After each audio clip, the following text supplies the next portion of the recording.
In the dark of the night, little children often feel as if they see demons in their closet, and as if someone is watching them.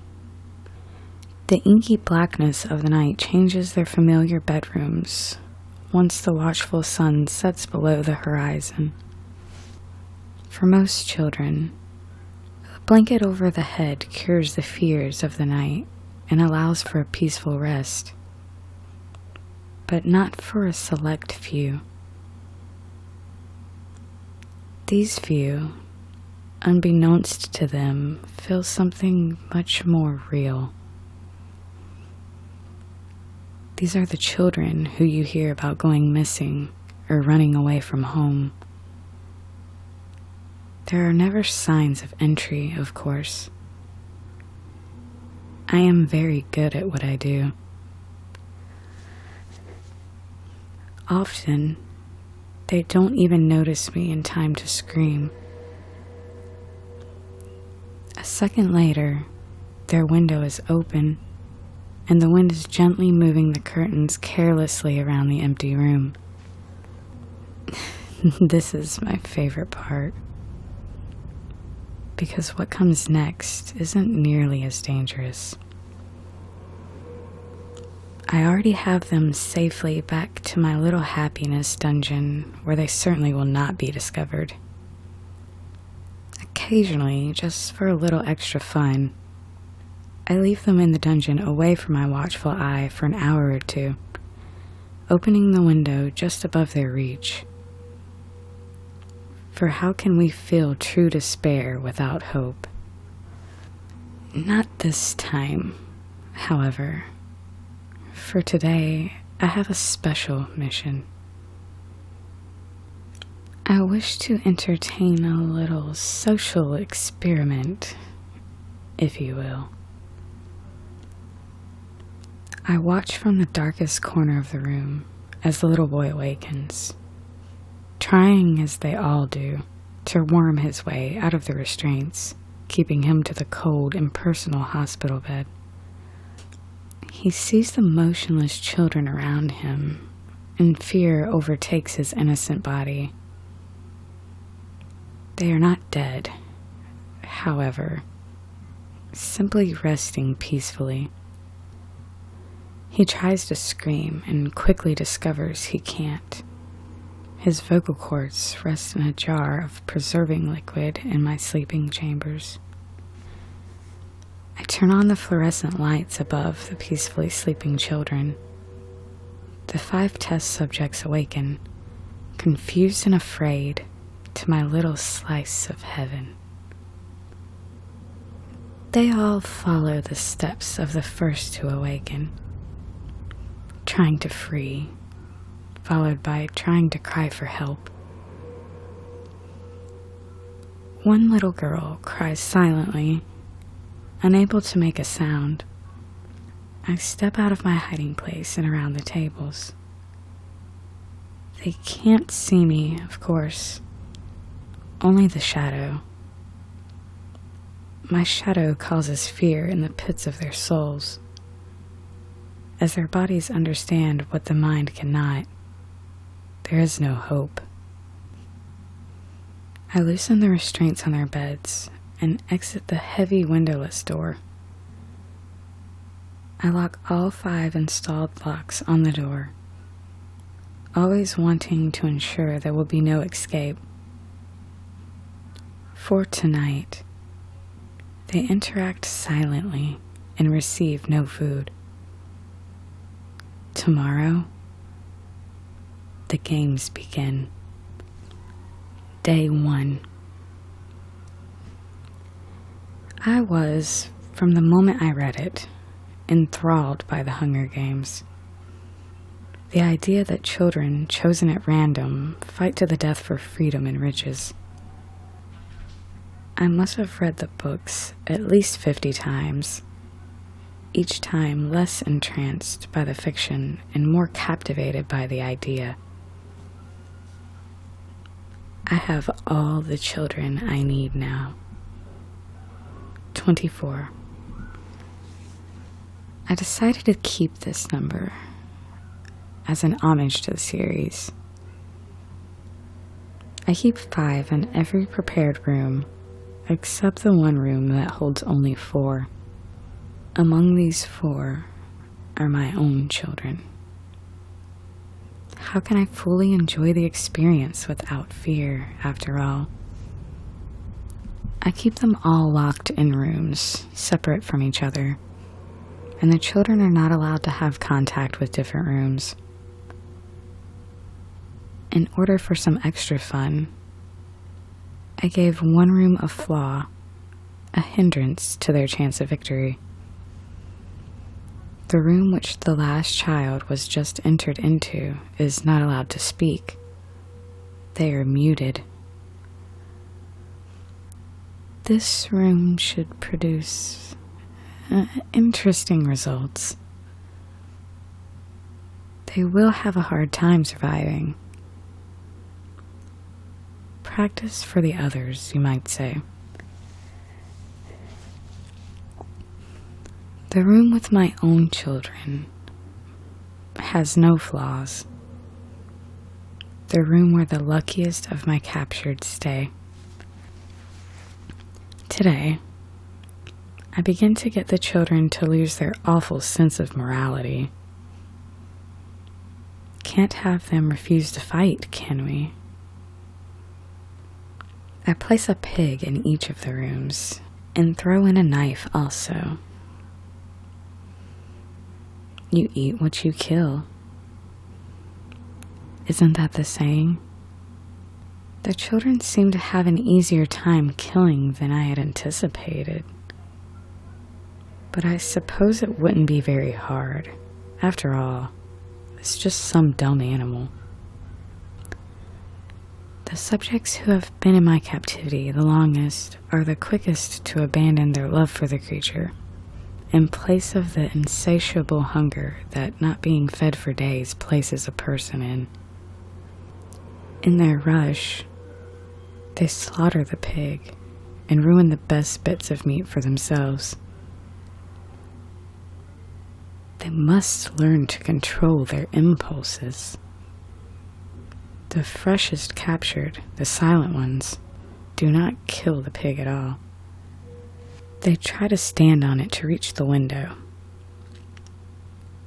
I applaud them for their thinking, but it will get them nowhere. The freedom offered by the window is but an illusion. Soon, they will find there is a second window pane, which they will be unable to break. I take their pig, and along with it, their food for the day. I take all dead pigs out of the other subjects' rooms and reward them with tasteless meat from the hospital cafeteria. They do not try to stop me, either from a paralyzing fear or acceptance of fate. I find it so ironic that they are trapped below the building where people are healed from their ailments. I'm not stupid enough to put them below an active hospital, so of course they are in a long-abandoned clinic. No one should read too deeply into it. I have paid off the proper authorities. The children eat their gruel gladly, except for the room where the escape was attempted. They sit together starving. It's their own fault. At noon, my next test begins. I must see if they will be willing to fight for survival. I gently place a newborn baby in each of the rooms, along with the same bloody knives from the pigs. They must learn that all life is the same, meaningless. For this, they will get only gruel, teaching them that reward will never come. They cannot please me, only entertain me for long enough to live. The winner of this shall be my protege, to be taught my ways and to enjoy the fun that I now enjoy. children are reluctant to proceed. One child vomits, unappreciative of the gift I have given him. The room with the children longest in captivity, the room which had slaughtered the pig first, is also the first to accept this new challenge. In one of those children, I see the beginning of the true light in her eyes, the fostering joy which I feel in my entertainment. She takes the bloody knife in her hand and slides it oh so beautifully into that tormented babe's chest. It will never be one of those empty people that populate the planet today. It instead will die in glory at the hand of the girl who has accepted her fate gladly. Their room is rewarded with gruel from the cafeteria. I do not choose favorites. The other rooms eventually come around, quickly killing the unlucky babe in order to not cause it more pain than it has already felt. The new children without vocal cords are far too new to take pleasure in the experience, but they are too hungry to think about the act they are committing. I give them their cafeteria gruel, like all the other rooms. They eat it with such vigor, like all the others I had withheld food from. All subjects are the same, regardless of age or morals. It makes me happy to convert the subjects to my way of thinking. For the final test of the day, I use the intercom connected to all their rooms. I do this to feel less personal and more as if it was the world itself turning on them.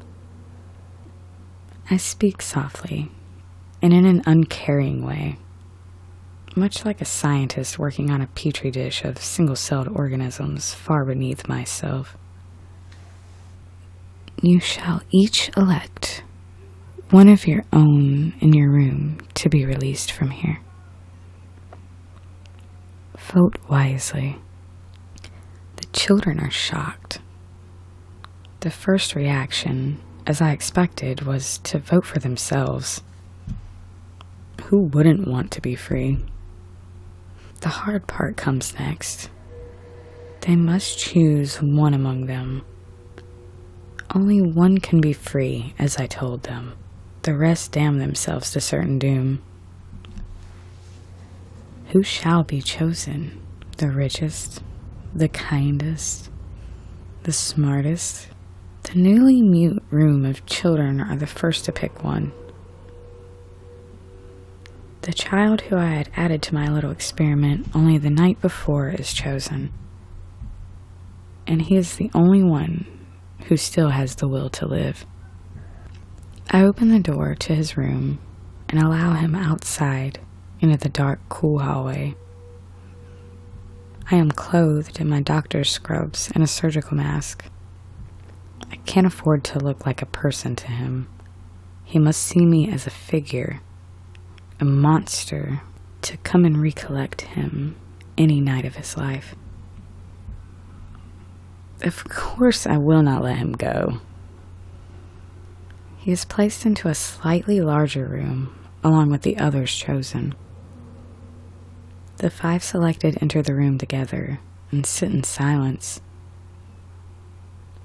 Where is the freedom they were promised? I roll an old TV, which I have connected to small surveillance cameras in every other room with my honorary guests. As they watch, I release starved, ravenous dogs in each room. They watch in horror as their peers are torn to bloody shreds by my pets. Who needs the Hunger Games anyway? I have something much more personal in mind. The 5 remaining are as followed: my son, Tyson.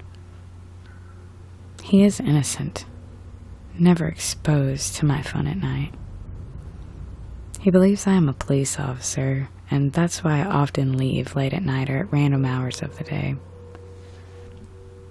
The girl who reveled in the slayings, Julia, is also among the few chosen, along with a large boy who hasn't talked much at all, James. A small, wiry girl called Leela is also one of the chosen, a fact I find surprising, but amusing. Finally, the newest boy to the experiment who cannot speak, Caden, is among the chosen.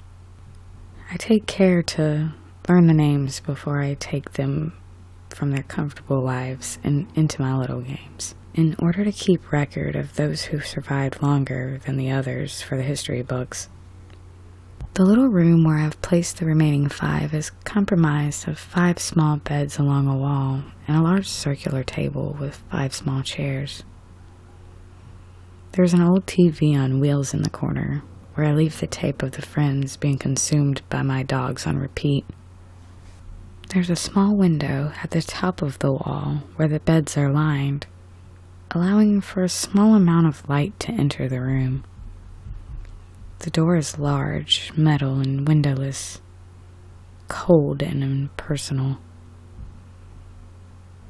This was my favorite room of the building, and they are quite lucky to be allowed to see it. The monstrous girl Julia sits by herself in the corner silently. Such a beautiful girl. It was almost a shame she even entered into my games. Almost. I decide to leave them alone for the night, but not before placing some good food on their table. Steak and eggs. Far better than their grueling cafeteria food. Soon, the children begin to turn on the girl Julia. She sits apart from them, not participating in their discussion, and watches them all with a cool, sharp gaze, not interested in idle chat or weakly plotted escape plans. My son Tyson seems to think he is in charge, because I'm the big shot. He leads the children in their interrogation of the girl, asking her if she is in on the whole experiment. She doesn't answer them, only continues her cold gaze. Tyson fosters the fear into hysteria, and soon the children will kill the girl. I can't allow them to kill each other prior to my experiments, so I decide to intervene. I show a new video on the surveillance. I show them the movie Toy Story. I was always intrigued by the idea that a boy could care so much about his toys, so I had this movie lying around. It seems to distract the dumb children from their rage. By the end of the film, they are prepared for their sleep. I always find it amusing how quickly young children recover from their horrific events and return to their normal habits. They drift off to sleep silently. Tomorrow, more fun awaits them. Day 2. They awaken to a picture on the TV screen of Woody from the movie Toy Story, smiling with a toothy grin covered in blood. The image stays still, as its only purpose is to rattle their little minds. They awaken with fear, a fitting emotion to begin the new day. I enter the room and place a box of store-brand breakfast cereal, 5 plastic spoons, and 5 empty bowls on the table in the center of the room. The large, quiet boy, James, attempts to rush me while I place the cereal, but he makes a lot of noise while jumping up from his bed and running to me. I pull out my taser gun and shoot bolts of electricity through his body. he falls on his face, the idiot child, and gives himself a bloody nose. He shall enjoy that for the rest of the day. Although it sickens me that he has ruined his body before my test began. As I'm about to leave the room, I remember. How could I forget?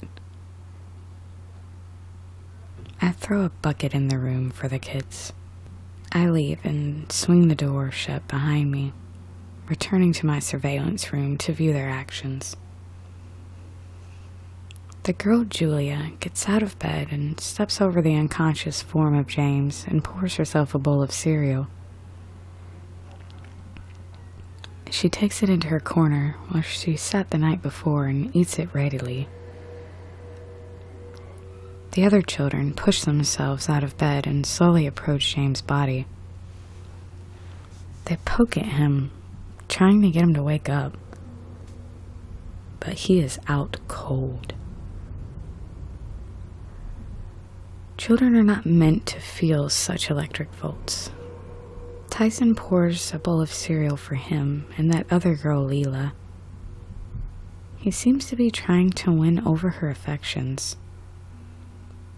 I find it laughable that he is more concerned with her than with the events transpiring around him.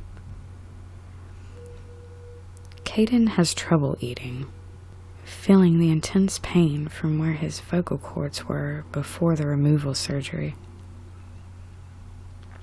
I almost feel bad for the kid. He has been such a willing subject.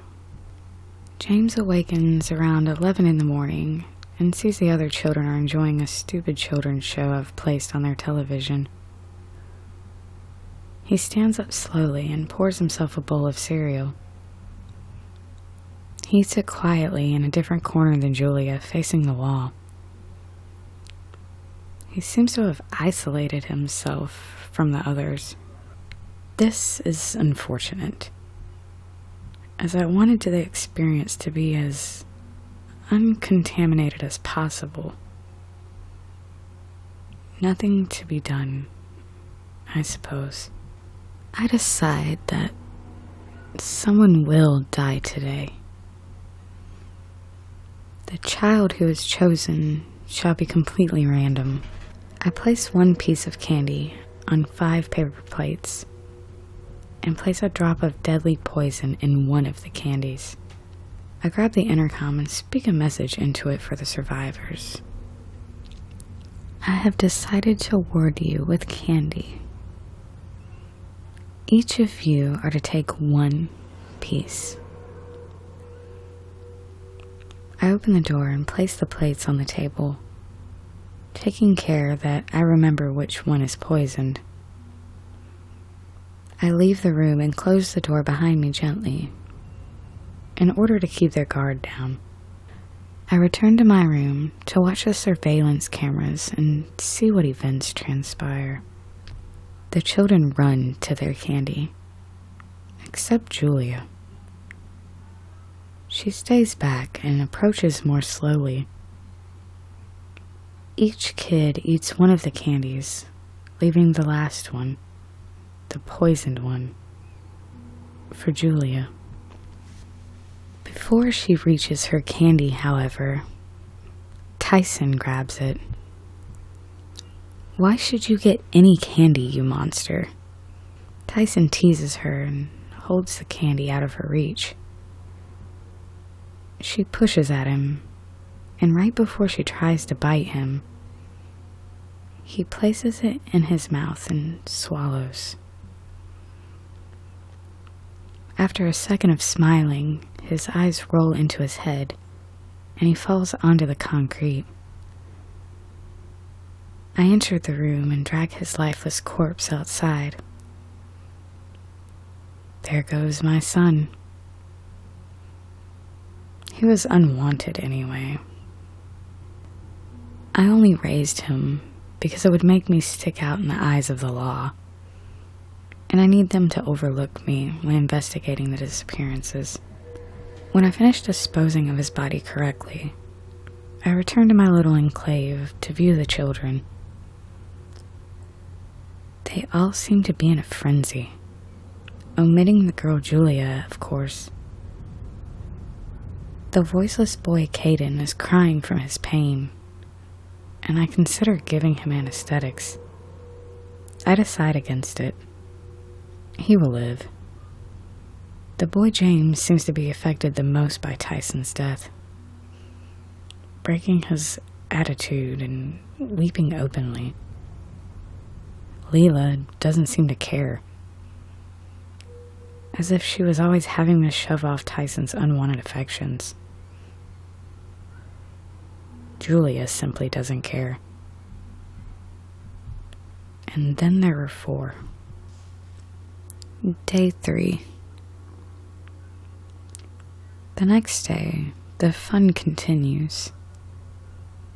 They weren't fed again the day before, and it had left them with such a nice appetite. I start off the day by leaving 3 sandwiches on their table. They have learned to not acknowledge me when I enter the room from James's little incident with the taser. I return to my post to watch their progress. Leela seems to have developed quite an appetite, as she quickly takes a plate and runs. I had assumed Julia would not be eating, as she has a less competitive nature than the other subjects, but she immediately leapt up from her corner and grabbed a plate. James grabs the last plate, leaving Caden, the one who does not eat. He is in too much pain to eat anyway, I suppose. The children enjoy their meal as I expected. Everything seems to taste better, in a way, when it could be the last thing you could ever eat. Caden has stopped weeping from his pain and began to slip out of reality. I can't have that, so I decide to give him anesthetics. I slightly push the door ajar and toss a bottle of pills to Caden. He heartily swallows them, and I snatch the bottle from him. I can't have him killing himself now, can I? I return to my room and watch them for the rest of the day. Nothing much happens. The children all await their deaths silently on their own. I grow bored with their silence, and I decide they need some encouragement. I place my mouth an inch away from the intercom and speak. One of you is plotting to kill the others. This statement really opens up Pandora's box. Leela screams at James. James yells at Caden. Caden points threateningly at Julia. Julia simply stares ahead coolly. I don't think she believes me, or simply doesn't care. I am beginning to worry that her not caring is intelligence, but instead the sign of a broken soul. If it is, I would be very disappointed. I have high hopes for her. She seems like a good candidate to be my protege. Leela rushes at James, and he, seemingly abandoning his introverted demeanor, picks her up and throws her against the wall. She is then the target of a relentless attack, releasing all the pent-up anger and fear James has held so closely through the past days. James kicks and beats her until she stops breathing, and a bit after that. Eventually, he stumbles back, staring in horror at what he just did. Even Julia seems to have a reaction to this, her eyes widening and her hand gripping tightly the plastic spoon from the cereal breakfast. I enter the room and take out Leela's body. The children follow me with their eyes as I enter and exit, quietly watching. I dispose of Leela's corpse and return to my post. This was an outcome that I had not predicted, not from James. I had imagined Julia would break and attack someone, but I was wrong. This was one of those times in my experiments where I delight the surprise events that occur, as it is what keeps me entertained. I catch myself smiling as I recall the event. While observing, the subjects quietly sit by themselves once again. I can see the look in Caden's eyes. He is planning to get rid of James before James can make a move on him. I can't get much of Julia's thoughts from her watchful eyes and uncaring demeanor. I decide that is enough for the day and prepare for the final day of testing. And then there were 3. Day 4. The final day. The next morning, I bring them no food. They sit in silence, accepting the lack of food as they have experienced through the past days. At noon, I bring them 3 candies, none poisoned. I presume they will think one is, and I enjoy the first moments which they are reluctant to eat the candy. I'm surprised when the boy Caden grabs all 3 candies and swallows them. I guess he wants to die. At 1 p.m., I decide to kill off one of the golden 3. I can only have one protege, after all. I enter the room with a revolver in my hand. The children look up as I enter, and James jumps to his feet when he sees the gun. Caden and Julia look down at their feet, no longer caring for life. I point my gun at James. He immediately freezes 20 feet away from me and stares down the barrel of my gun. Pick who dies. James stares at my gun and begins to sob to himself, once again breaking his attitude and showing the emotion underneath. He looks at me with tears in his eyes and asks why. I look at him like one would regard a dog who barks too much and too loudly, and repeat myself with an added threat. Pick who dies, or it will be you. James sobs openly and points a shaky finger at me, and I chuckle. He certainly knows how to think outside the box. Oh well. I fire a bullet into his skull and end his life. I drag James's corpse outside and dispose of it. Returning to my computer, I discover that Julia and Caden have embraced each other for comfort. So disappointing. I had liked them as they were, silent and aloof, distant from each other. No matter, one will die, and one will become my protege. The final 2 of 24 original participants in my experiment. I spend some time thinking about the way I will eliminate one of them and have a winner, and end up with such a simple solution. I shall play the game those children are so fond of. I enter the room with my revolver once again. The subjects look up at me, tears staining the corners of their eyes. They are only children, after all. Eeny, meeny, miny, moe, catch a tiger by its toe. If he hollers, let him go. Eeny, meeny, miny, moe. Julia's body hits the floor. Caden stares at me in shock and horror, seeing that he's the only one left. Well, Caden, looks like you're our big winner. What do you have to say for yourself? I now present you with a choice.